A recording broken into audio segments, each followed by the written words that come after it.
Okay, hi everybody. I've just finished going through the majority of the first drafts for the final proposal. So if you had your draft in on time, you should have it back right now. For the most part, they just have a grade on them and maybe one or two very specific notes for a few people, or it just says general notes are coming. This video is me giving general notes back on the proposal. So what I suggest you do is pull this video up and watch it as you're going through your paper and making edits and making adjustments. So first of all, just kind of a scale that I used for giving you kind of the grades on this first draft, just so you can kind of understand where you're at. 10 out of 10 means it was perfect or near perfect. Almost no one is there at that perfect level, but that's okay. A lot of us were right up there and they're coming along really nicely. If you got back a 9.5, it means that your substance was in great shape, right? Like the meat of the proposal seems like it's headed in the right direction, but you probably need to read through it, read each sentence out loud to check for major grammatical mistakes, probably check your citations, make sure you're not missing anything or skimping on anything major. If you got a 9 back, it's similar to 9.5, but maybe just a little bit more, and especially a little bit more, maybe you skimped on some sections that need a little bit more development. But it definitely needs a read through and a brush up.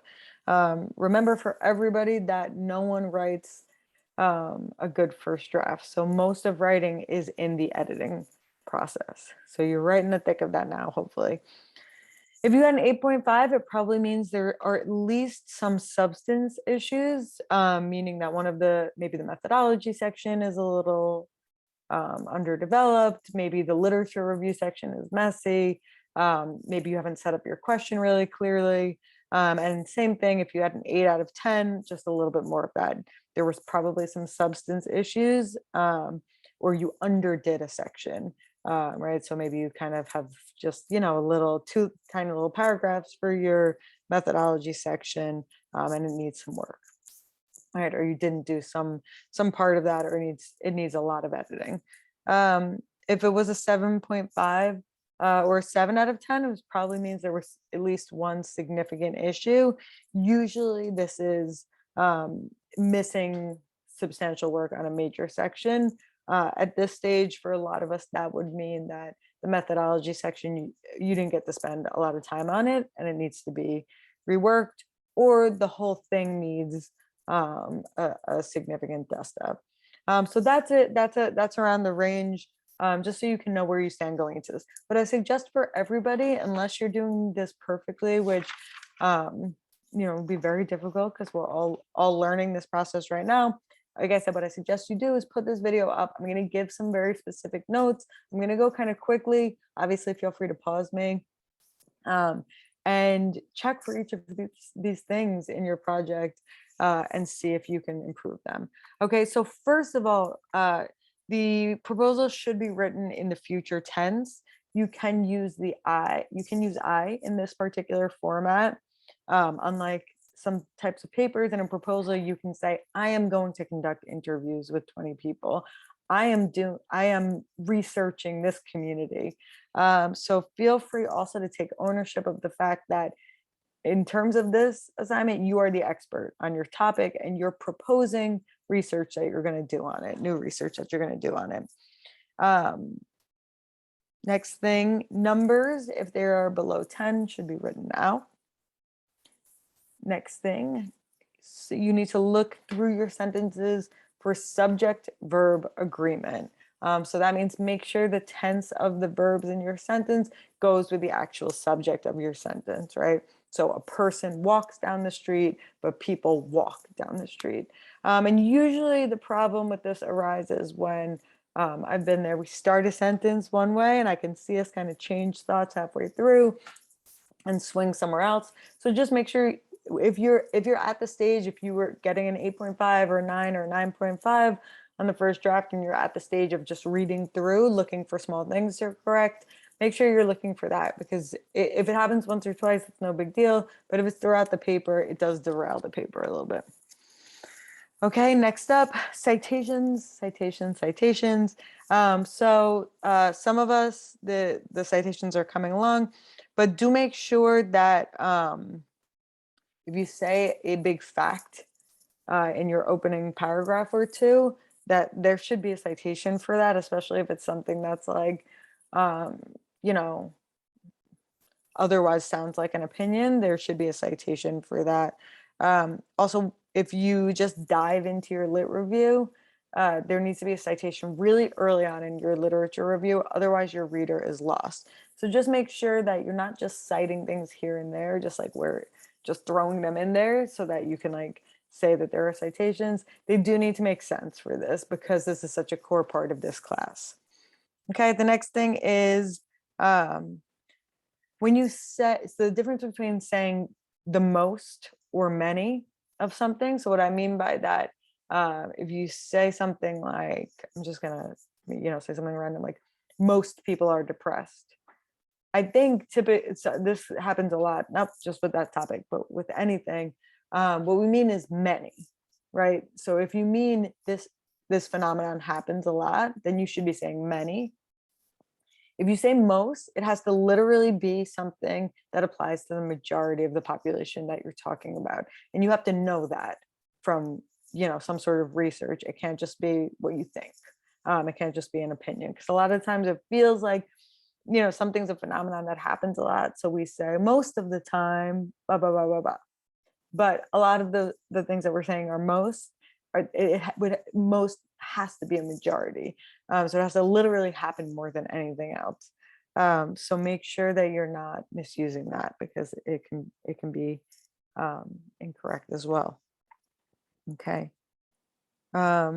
Sentences should mostly be in the active voice. That means the difference between I conduct research, which is an active voice, or research will be conducted, which is a passive voice. Okay, so you want to do the majority of your writing in the active voice, right? Even if the subject isn't I, even if it's people seek out medical care. That's the active voice. A passive voice would be medical care is sought out. And a lot of times sentences like that are missing a subject, and it's like, by who?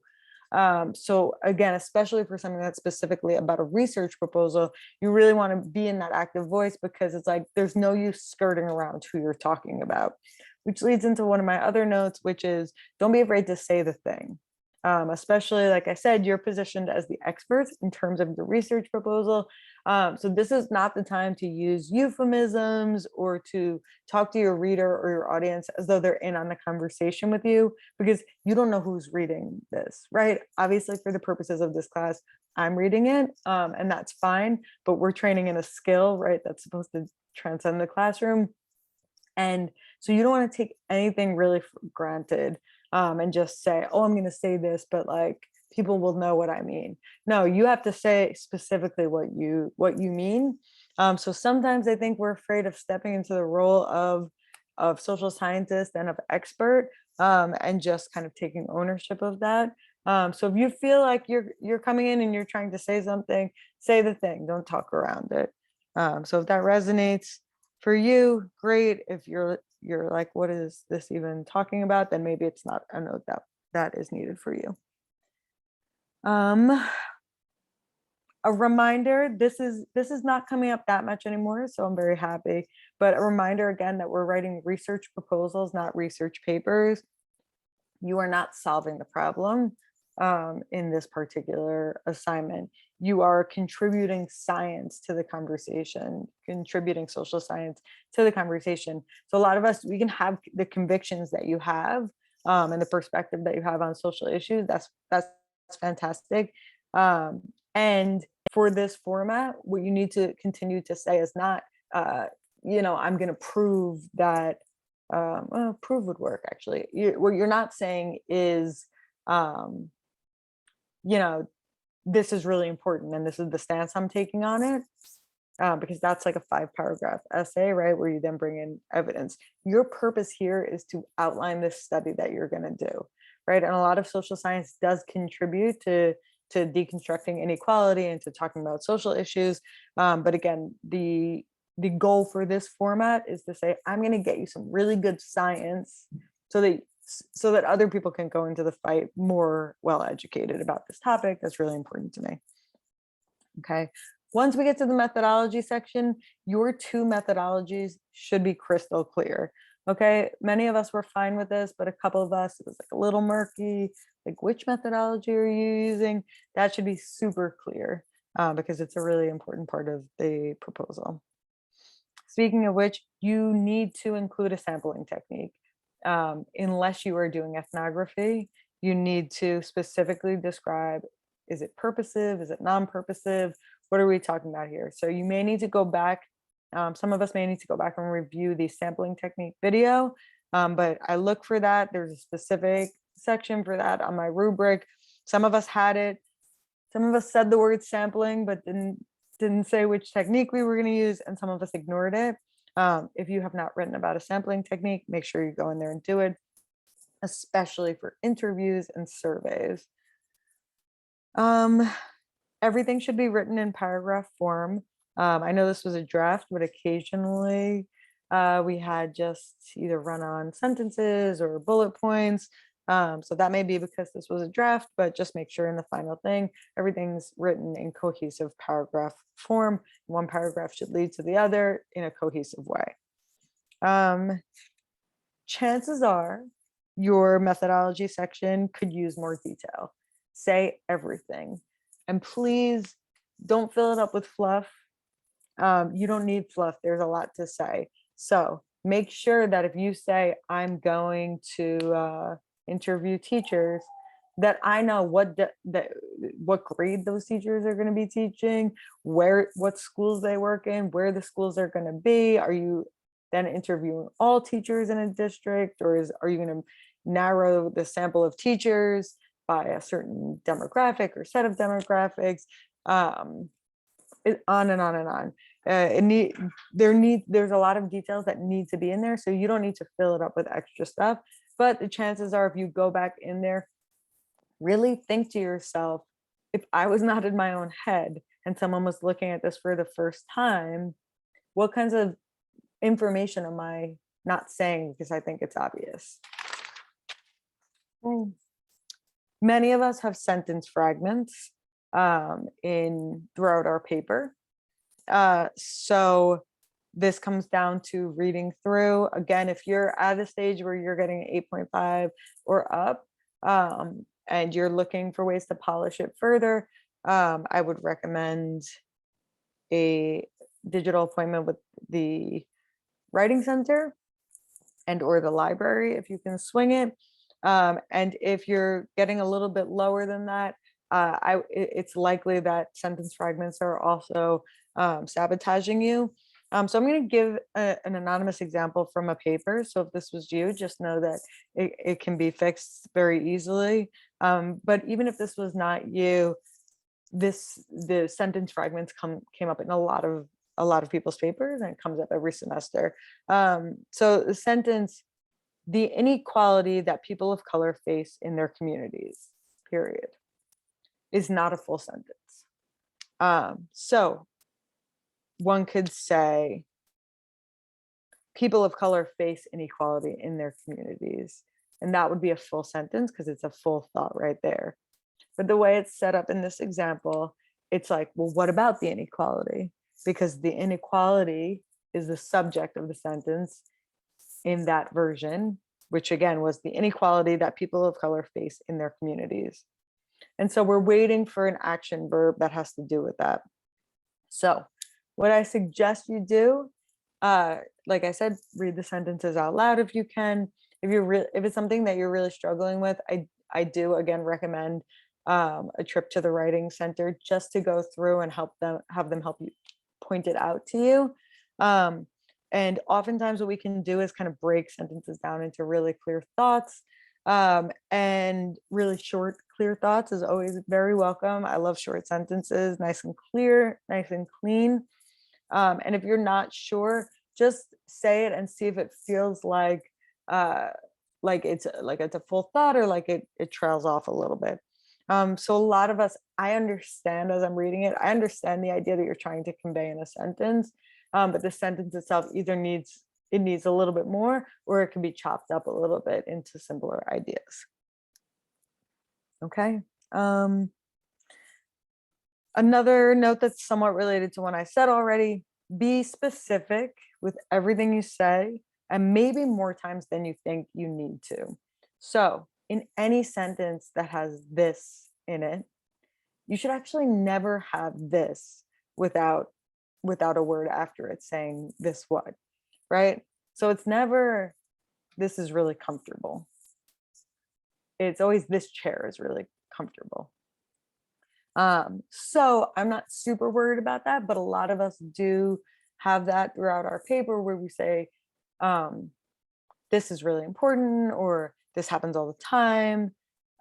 And even though we might feel like, well, I just said it in the last sentence, you should say it again just to be really clear. And actually, this will help you as well to get clear about what you're talking about. Like, what is the thing specifically that you're saying? Same thing with these people. Like which people, right? And again, even if you feel like you just said it in the sentence again, it's still in this type of format makes sense to say community residents over the age of 50 who are on, who are receiving benefits, blah, blah, blah, blah, blah, whatever you were saying. Because otherwise your reader, it's very difficult for a reader who's going through something like this to necessarily follow the thread. You know what you're talking about because you're an expert and you're engaged in this topic. But most of the time when we're writing some sort of proposal, the person on the other end of it is reading through tons of them and is moving quickly. Whether they're looking for like which program they're going to fund, right, or whatever. So make sure you keep being as clear as possible. Watch how we talk about social issues. So sometimes in attempting to tear down prejudices and stereotypes in our writing, sometimes we accidentally prop them up. So sometimes in our writing this semester, I see things like drug infested neighborhoods, or uneducated neighborhoods, or most people come from crime ridden areas. So just first of all, that goes back to that most versus many conversation. Unless you have data to say this is an issue that impacts the majority of the population you're talking about, it should be many, or some. And just think about the language that we use, right? So there's a difference between saying that an area is drug infested and saying it's a community that struggles with high rates of drug usage, or uneducated neighborhoods versus neighborhoods with low rates of, let's say, higher education completion. So just kind of as you're going through, I know a lot of us are writing about social issues that are important to us. So be really sensitive about your language. That's just something we can work on, because remember, you don't know who's reading the paper, right? And you don't want to give people permission to start throwing problematic terms around. Okay. When you get into your lit review, if the first line of your lit review is something like, according to this journal, something, something, something, your reader has no idea what you're talking about. Like, what journal, right? It would have to say, according to the journal of, the Journal of Popular Culture, or better yet, according to title of the article that you're referencing, or according to author's name. Or also if your lit review starts with something like, the article says blah, blah, blah, blah. It's like, we just got here. It's the first sentence of your lit review. Your audience does not know what is the article, which article, right? You really have to walk your reader through what you're talking about. Your reader, even though again, in this circumstance, it's me, but in general, your reader doesn't know that you were asked to put 4 or 5 references in your lit review. So don't write about it that way. The first one I looked at said, just tell me what the information is, okay? And finally, very last note, do check through for things like the different uses of there, and there, or other similar effect effect with an E, effects with an E, or effect with an A. Do keep an eye out for some of those grammatical pieces, because they can throw off your paper a little bit as well. Okay, so I hope that you were able to go through your first draft and this video and get some notes for how you can improve it for the final proposal. If you have not submitted yet, please do so. And time is very short. And as a reminder, your final proposal is due 1 week from today. Today is Sunday, December 12th. Your final proposal is due on Sunday, December 19th by the end of the day. And that's it. Best of luck working on the proposals this week.